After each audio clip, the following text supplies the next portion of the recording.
Hi welcome back to my channel. ഇന്നത്തെ video എന്ന് പറയുന്നത് ഒരു മോര് കറി അഥവാ മോര് കാച്ചിയതിൻ്റെ റെസിപ്പിയാണ്. വളരെ ഈസി ആയിട്ട് തയ്യാറാക്കിയെടുക്കാൻ പറ്റുന്ന ഒരു മോര് കറിയാണ്. നമ്മൾ തേങ്ങ ചേർക്കാതെ തന്നെ നമുക്ക് വളരെ സിമ്പിളായിട്ട് ഇത് തയ്യാറാക്കിയെടുക്കാം. ഈ ഒരു മോര് കാച്ചിയതും അച്ചാറും പപ്പടവും ഉണ്ടെങ്കിൽ തന്നെ നമുക്ക് എത്ര വേണമെങ്കിലും ചോറുണ്ണാൻ പറ്റും. വേറെ കറികളുടെ ആവശ്യമൊന്നുമില്ല. അതുപോലെ തന്നെ നമ്മളെ വീട്ടിൽ പച്ചക്കറികളൊന്നും ഇല്ലാത്ത ടൈമിൽ നമുക്ക് പെട്ടെന്ന് തയ്യാറാക്കിയെടുക്കാൻ പറ്റുന്ന ഒരു സിമ്പിളായിട്ടുള്ള റെസിപ്പിയാണ്. വീഡിയോയിലോട്ട് പോകുന്നതിന് മുമ്പ് നിങ്ങൾ ഇതുവരെ ഈ ചാനൽ സബ്സ്ക്രൈബ് ചെയ്തിട്ടില്ലെങ്കിൽ ഒന്ന് സബ്സ്ക്രൈബ് ചെയ്ത് സപ്പോർട്ട് ചെയ്യുക. കൂട്ടത്തിൽ തൊട്ടടുത്തുള്ള ബെൽ ബട്ടണിൽ ഓൾ എന്ന ഓപ്ഷനും കൂടി കൊടുത്താൽ ഞാൻ ഫ്യൂച്ചറിൽ വീഡിയോ അപ്ലോഡ് ചെയ്യുന്ന സമയത്ത് നിങ്ങൾക്ക് നോട്ടിഫിക്കേഷൻ വരും. മിസ് ചെയ്യാതെ കാണാനും പറ്റും. നമ്മുടെ ഈ മോര് കറിക്ക് വേണ്ട ഇൻഗ്രീഡിയൻസ് ഞാൻ പറയാം. 2 ചുവന്നുള്ളി ചെറുതായി കട്ട് ചെയ്ത് എടുത്തിട്ടുണ്ട്, ഒരു കഷ്ണം ഇഞ്ചി ചെറുതായി അരിഞ്ഞു വെച്ചത്, 2 പച്ചമുളക് ചെറുതായി കട്ട് ചെയ്തത്. പച്ചമുളക് ഓരോരുത്തരുടെ എരിവിനനുസരിച്ച് ചേർക്കാവുന്നതാണ്. ഇവിടെ ഞാൻ 2 പച്ചമുളകാണ് എടുത്തിട്ടുള്ളത്. പിന്നെ കറിവേപ്പിലയും കൂടി വേണം. പിന്നെ ഞാൻ എടുത്തിട്ടുള്ളത് ഈ ഒരു കപ്പിൽ 1 കപ്പ് കട്ട തൈരും ഇതേ കപ്പിൽ 1 കപ്പ് വെള്ളവും കൂടിയിട്ട് മിക്സിയിലൊന്ന് അടിച്ചെടുത്തതാണ്. അത് ഞാൻ മാറ്റി വെച്ചിട്ടുണ്ട്. നിങ്ങൾക്ക് അളവ് കാണിക്കാൻ വേണ്ടിയിട്ട് ഞാൻ ഈ ഒരു കപ്പിലാക്കിയിട്ടുള്ളതാണ്.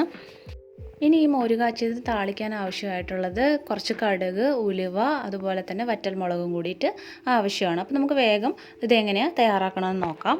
ആദ്യം തന്നെ ഒരു പാൻ ചൂടാക്കിയതിന് ശേഷം അതിലോട്ട് വെളിച്ചെണ്ണ ഒഴിക്കുക. വെളിച്ചെണ്ണ ഒഴിച്ചതിന് ശേഷം നമ്മുടെ ഈ ചുവന്നുള്ളിയും പച്ചമുളകും ഇഞ്ചിയും കൂടിയിട്ട് അതിലിട്ട് കൊടുത്തിട്ട് നന്നായിട്ടൊന്ന് വഴറ്റിയെടുക്കുക. കൂടെ കറിവേപ്പിലയും കൂടി ഇട്ട് കൊടുത്തിട്ട് നന്നായിട്ടൊന്ന് വഴറ്റിയെടുക്കുക. ഒരു ഗോൾഡൻ കളറൊന്നും ആവേണ്ട ആവശ്യമില്ല, ഒന്ന് നന്നായിട്ടൊന്ന് വഴന്ന് വന്നാൽ മതി, അത്രമാത്രം മതി.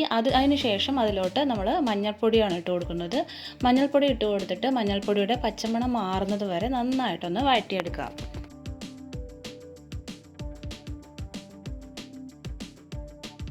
ഇപ്പോൾ ഇത് നന്നായി വഴന്ന് വന്നിട്ടുണ്ട്. ഇനി ഇതിലോട്ട് നമ്മുടെ മോര് ആഡ് ചെയ്ത് കൊടുക്കാം. നല്ലപോലെ ഒന്ന് മിക്സ് ചെയ്യുക. മോര് ഒരിക്കലും തിളയ്ക്കാൻ പാടില്ല, ഒന്ന് ചൂടായാൽ മാത്രം മതി. ചൂടായി കഴിഞ്ഞാൽ നമുക്കത് മാറ്റി വയ്ക്കാം.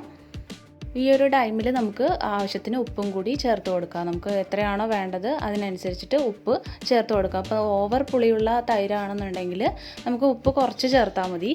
പിന്നെ മീഡിയം പുളി ആയതുകൊണ്ട് തന്നെ കുറച്ച് കൂടുതൽ ഉപ്പ് ചേർക്കാവുന്നതാണ്.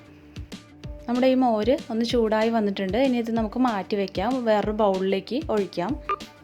ഇനി ഇതിലോട്ട് നമ്മൾ താളിച്ചാണ് ചേർക്കേണ്ടത്. അപ്പോൾ അതിനായിട്ട് ഒരു പാൻ ചൂടാക്കിയ ശേഷം അതിലോട്ട് വെളിച്ചെണ്ണ ഒഴിക്കുക.